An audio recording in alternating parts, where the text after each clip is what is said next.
নাটকের অতি পরিচিত মুখ অভিনেত্রী কুসুম শিকদার এবার সিনেমা পরিচালনায় আসছেন। যদিও সেই কথা গত বছরই শোনা গিয়েছিল। চলতি বছর পরিচালক হিসেবে যাত্রা শুরু করেন, তবে নীরবে সেই দায়িত্ব নিয়ে পুরো সিনেমার শুটিং শেষ করেন এই অভিনেত্রী।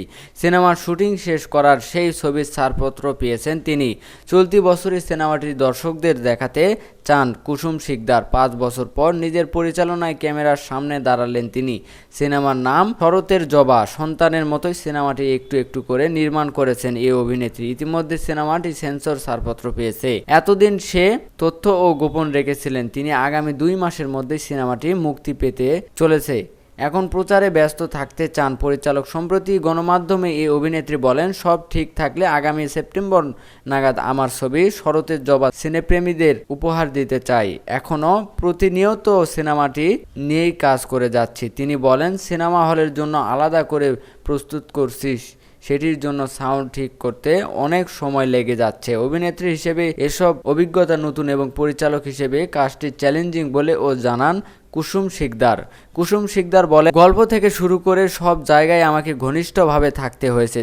চিত্রনাট্য সম্পাদনা, কালার গ্রেডিং, সাউন্ড ডিজাইন থেকে শুরু করে সবই আমাকে পরিকল্পনা করতে হয়েছে। অন্যরা সহযোগিতা করছেন, কিন্তু মূল কাজটি আমি নিজে বুঝে করেছি। সিনেমা পরিচালনা করতে গিয়ে যেমন আনন্দ লেগেছে, তেমনই কষ্টেরও বটে।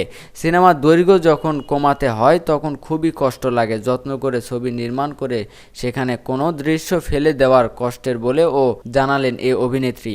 তিনি বলেন, পরিচালক হিসেবে নিজের কাছেই স্যাক্রিফাইস করেছি। আমি শুধু চাই আমার দর্শকরা নতুন কুসুম শিকদারকে দেখুক। তিনি বলেন, পরিচালক হিসেবে প্রতি মুহূর্তে শিখেছি। এত চাপ সত্ত্বেও পরিচালনায় আমি এনজয় করেছি, এটা আমার প্রাপ্তি। গত মাসে সিনেমাটির সেন্সর ছাড়পত্র পেয়েছে। এখন সিনেমাটির মুক্তির প্রসঙ্গে তিনি বলেন, আগামী সেপ্টেম্বর মাসে সিনেমাটি মুক্তি দেওয়ার ইচ্ছা আছে। এখন প্রচারণায় ব্যস্ত সময় কাটাতে চাই। এ সিনেমায় আরও যারা আছেন তা হলেন অভিনেত্রী, পরিচালকের সহ অভিনেতা ইয়াশ রোহান। প্রথমবারের মতো জুটিবদ্ধ হলেন তারা।